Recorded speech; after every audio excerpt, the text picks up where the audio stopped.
Everything happened in a matter of seconds. The lights went out, systems failed, and darkness swallowed entire nations. In the early hours of April 28, 2025, a massive blackout struck Europe, leaving millions in the dark. Portugal, Spain, and parts of France were without power for hours in an event described as unprecedented. No bomb was dropped, no building exploded. But something deeper was hit: the sense of stability, the illusion of control. And while authorities scrambled to explain how a single failure could bring down a continental grid, thousands around the world were asking a question science cannot answer. Was this a sign? And what if it was? What if this isn't just an energy collapse, but the echo of a prophecy starting to unfold in silence? The book of Revelation speaks of darkness, chaos, tribulation, and long-forgotten prophecies from Saint Malachy, Baba Vanga, and Nostradamus warned that the collapse would come as a shadow before the storm. Blackouts, death of religious leaders, wars, pandemics, earthquakes, rogue, artificial intelligence. Can this all be a coincidence? Or are we standing at the edge of the darkest chapter in human history? If you want to understand why so many prophecy experts are sounding the alarm, subscribe now to the channel Illuminati, because today you'll see what few dare to reveal. The signs have already begun, and we may have reached the point of no return. Everything happened too fast. On April 28, 2025, the power grid of 3 European nations collapsed. Portugal, Spain, and parts of southern France were plunged into darkness. Planes were diverted, hospitals ran on emergency generators. Trains stopped mid-route. Millions woke up to absolute silence. No power, no internet, no answers. Local authorities blamed a cascading failure in the interconnected system, but independent experts weren't convinced. Theories quickly emerged. Human error? Solar phenomenon? A cyber attack from an unknown source? But no one could explain the timing, exactly 1 week after the death of Pope Francis. Coincidence? Not for those who study prophecy. So justice is far from us, and righteousness does not reach us. We look for light, but all is darkness. We stumble as if we were blind. Isaiah 59:10, the book of Revelation, describes that before the final judgment, the earth would endure periods of darkness, both literal and spiritual. The 5th angel poured out his bowl on the throne of the beast, and its kingdom was plunged into darkness. Revelation 16:10. So, was the blackout an isolated incident? Or was it the first seal broken, the beginning of darkness before the great unveiling? As Europe fought to restore power, thousands turned to Scripture for answers, and what they found was even more disturbing. The death of the final pope prophesied by Saint Malachy. Sunday, April 21, 2025. The Vatican wakes in mourning. At 7:35 a.m., the Holy See confirms, "With deep sorrow, we announce that His Holiness, Pope Francis, has returned to the Father's house." The world goes quiet, but while some wept, others felt a chill in their souls. Because this wasn't just the death of a man. It was the fulfillment of a prophecy forgotten for centuries. Back in 1139, an Irish archbishop named Saint Malachy reportedly received a supernatural vision while on pilgrimage to Rome. In it, he saw all the popes who would lead the Catholic Church until the end. 112 enigmatic mottos, written in Latin, and the final one read, "In the final persecution of the Holy Roman Church, there will reign Peter the Roman, who will shepherd the flock amid many tribulations. After that, the city of 7 hills will be destroyed, and the terrible judge will judge the people. The end. The end. No successor, no continuation." Now here's the chilling fact that made thousands of believers tremble. Benedict XVI was number 111. Francis, elected in 2013, was number 112, the final pope, the last lamp before the darkness. But his name wasn't Peter, and he wasn't born in Rome, right? Yes, but prophecy speaks in symbols, not literal names. Francis chose his name in honor of Saint Francis of Assisi, who was born Giovanni di Pietro di Bernardone, son of Peter. And though born in Argentina, Pope Francis was a direct descendant of Italians from the Piedmont region, Romine by blood.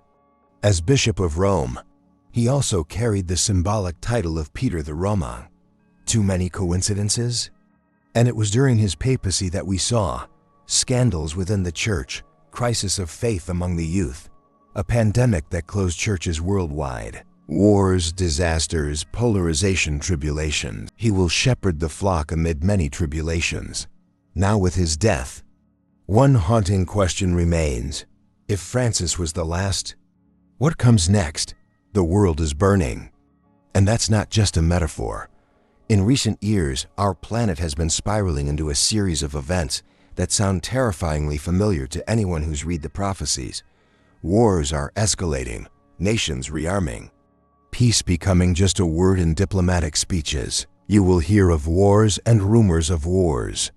But the end is still to come. Matthew 24-6. But when the rumors become reality, what remains? Ukraine is still at war. The Middle East is boiling. North Korea is threatening nuclear strikes again. Iran and Israel clash over power, faith, and territory. And the sound of sirens begins to echo like the trumpets of Revelation. At the same time, nature is striking back. Earthquakes, floods, record heat. Snow in the wrong seasons, dormant volcanoes awakening. The earth is groaning, literally. There will be famines and earthquakes in various places. Matthew 24-7. The 2020 pandemic wasn't just a health crisis. It left psychological, social, and spiritual scars. For the first time in centuries, churches closed worldwide. Online masses replaced real gatherings. Millions began asking, where is God in all this silence? But the collapse isn't just external. It's internal, spiritual. The number of people abandoning faith rises every year. The youth claim no religion. Even within churches, confusion, scandal, and division are growing. Pope Francis was attacked from within, by conservatives, by religious elites, by voices crying, this man is destroying tradition, but maybe. He was just trying to save what was left. And as the world descends into chaos, some are saying this was all foreseen. Malachy warned. John revealed. Nostradamus hinted. Baba Vanga predicted. The collapse doesn't start with the end. It starts with the signs, and those signs are unfolding now. For centuries, different prophets warned of a time when the world would plunge into confusion. What's curious? Despite being separated by continents, religions, and centuries, their visions point to the same scenario, the collapse of an era. Saint Malachy, 12th century, spoke of the final pope, Peter the Roman, who would shepherd during tribulations, after which Rome would fall and judgment would begin. John the Revelator, Apocalypse, described the rise of two beasts, one from the sea, political power, and one from the earth, a false prophet dressed as a lamb. Nostradamus, 16th century, warned that after the death of an old pontiff, a new leader would weaken the Holy Throne. He predicted famine, fire, disasters, and darkness over the West, and a leader who seemed peaceful but had the voice of a dragon. Baba Vanga predicted that 2025 would mark the beginning of an irreversible transformation. Among her visions, a global spiritual crisis, unconventional wars, large-scale blackouts, and a false leader with a sacred appearance sound familiar? Different symbols, same message, a period of darkness, where what looks like light deceives and judgment falls not only on the wicked, but also on the religious. Coincidence? Or were they all describing the same chain of events, seen from different angles? And more importantly, if Francis was the last on Malachy's list, if the events described by John Nostradamus and Baba Vanga are already unfolding, could the next global leader be a savior? Or the final deception? If St. Malachy's prophecy ends with Pope Francis, and there's number 113th motto, one inevitable question arises: who will sit on Peter's throne? if the throne is no longer part of the plan? This is where the book of Revelation becomes even more alarming. In Revelation 13, John describes two beasts. The first rises from the sea, representing absolute political and military power. The second rises from the earth, appearing like a lamb, but speaking like a dragon. It performs miracles, deceives nations, and demands worship of the first beast. This second figure is known as the false prophet. And here begins one of the most chilling connections between ancient texts and today's events. Because the next global leader, whether a pope, a political figure, or a spiritual influencer, might not be just charismatic. He might appear as a bridge to God, while secretly serving something far more sinister. For false messiahs and false prophets will appear and perform great signs and wonders to deceive, if possible, even the elect. Matthew 24-24, Nostradamus also wrote about a third antichrist. The first was Napoleon, the second, Hitler, the third, not named yet, but he would come disguised as a man of peace, a reformer, and would deceive the masses. Baba Vanga likewise predicted the rise of a global spiritual leader who would bring confusion among believers and be followed as a messiah by millions. He would emerge right after a leadership crisis in the church. And according to her visions, 2025 would mark the beginning of this manifestation. Coincidence? Now let's connect the dots. A vacant throne, a new global leader being praised, the end of the papal line, a spiritually starving and vulnerable society, a world craving peace, stability, and guidance. The stage is set. The false prophet will not come as a tyrant. He will come as light, and that is what makes him so dangerous. Saint Malachy's prophecy ends brutally. After that, the city of 7 hills will be destroyed, and the terrible judge will judge the people. The end. That city has a name. Since ancient times, it has been identified as Rome, the capital of the empire that once persecuted Christians, and later became the center of the Catholic Church. In Revelation 17, John describes a woman clothed in purple and scarlet, seated on a beast with 7 heads. And then he writes, "The 7 heads are 7 hills on which the woman sits." 7 hills. Rome.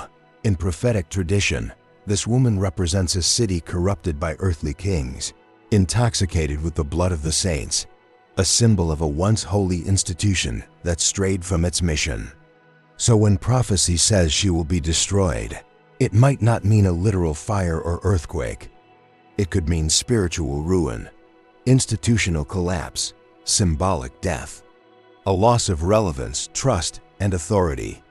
Even Pope Francis, before his death, broke tradition by requesting not to be buried in the Vatican.